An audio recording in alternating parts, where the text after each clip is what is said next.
on va s'intéresser à Hop 3, la sculpture qui se trouve sur la plage.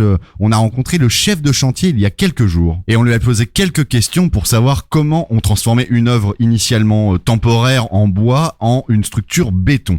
Ce qui est surtout, je vais pas dire compliqué, mais technique, parce que tout est faisable, c'est de la réaliser en béton, parce que le béton est un matériau noble, avec forcément, un peu comme une recette de cuisine, beaucoup d'ingrédients à mettre en œuvre pour obtenir un bon rendu.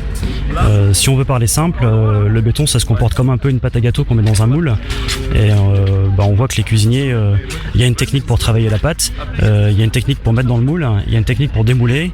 Le béton, c'est un peu pareil. Il y a une technique pour faire le béton, une technique pour mettre le béton dans le moule, et puis pour ouvrir le moule pour avoir un beau rendu.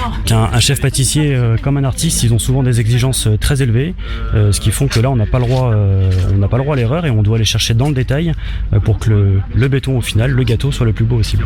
Une œuvre d'art. Les œuvres sont dimensionnées en fonction de la zone dans laquelle on se trouve.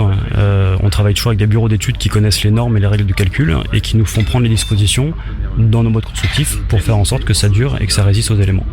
Et est-ce que cela a impliqué des innovations technologiques ou des choses que vous aviez jamais fait sur ce genre de construction ? C'est peut-être un peu prétentieux de parler d'innovation, même si en fait dans la réalisation, dans le détail, comme on n'a jamais fait cette œuvre-là précisément, que c'est un prototype, nos chefs de chantier, nos services méthodes, nos services matériels vont faire la chasse au détail pour faire la chasse aux imperfections dans le moule. Donc en fait, oui, de ce point de vue-là, il y a innovation. Il y a innovation parce que le chantier est unique et chacun a à cœur de faire en sorte que d'un point de vue sécurité, d'un point de vue ergonomique et d'un point de vue qualité, l'œuvre sorte le plus parfaitement possible. Donc il y a des choses qu'on n'a jamais fait sur d'autres chantiers, mais qui sont peut-être des choses toutes simples, mais qui pour nos compagnons ou pour nos équipes sont l'innovation. On travaille en général plutôt dans des sites fermés où les gens n'ont pas accès.